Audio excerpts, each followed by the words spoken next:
కూరగాయల వ్యాపారం పార్ట్ 4కి స్వాగతం. ముందుగా నేను ఒకరికి థ్యాంక్స్ చెప్పాలనుకుంటున్నాను. ఎవరికంటే ఉషా పామర్తి.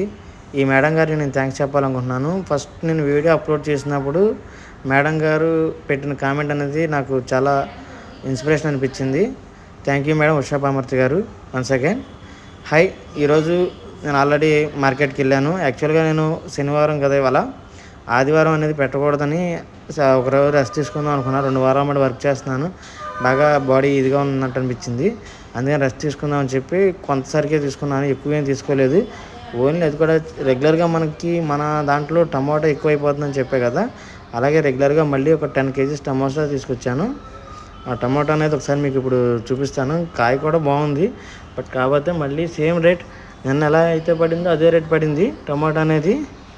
అలాగే నిన్న ఫ్లవర్స్ కూడా 10 తీసుకున్నాను. ఆ 10లో 2 మాత్రమే నన్ను సేల్ అయినాయి. ఇవాళ 4 సేల్ అయినాయి, ఇంకొక 4 మిగిలినాయి. ఫ్లవర్ అనేది ఈసారి మనకి మేడం గారు చెప్పినట్టు కొంచెం ఇబ్బంది అనిపించింది. సేల్ బాగానే ఉంది, బట్ కాకపోతే వేరే అయినాయి. ఈరోజు మళ్ళీ అడిషనల్గా నేను వచ్చేసరికి బొప్పాయి కూడా యాడ్ చేశాను. బొప్పాయి కూడా బాగా అడుగుతున్నారు ఇక్కడ. బొప్పాయి కూడా యాడ్ చేశాను. కంద తీసుకున్నాను అని చెప్పే కదా, కంద కూడా అయిపోయిందండి. కంద కూడా ఏం మిగలలేదు. బంగాళదుంప అలాగే ఒక 1/2 kg మిగిలినాయి. 4 kg బంగాళదుంపకు ఒక 1/2 kg మిగిలినాయి. ఈసారి నాకు మాత్రం ఫ్లవర్ వర్కౌట్ అవ్వలేదు. ఎక్కువ తీసుకోకుండా ఉండాల్సింది, బట్ కాకపోతే ఫ్లవర్ అనేది వర్కౌట్ అవ్వలేదు. అలాగే నగరి సుదర్శన్ అనే సార్ ఒకరు కామెంట్ చేశారు, మనకి ప్రాఫిట్ ఎలా వస్తుంది ఏంటి అనేది గురించి ఒకసారి ఎక్స్ప్లెయిన్ చేయమని.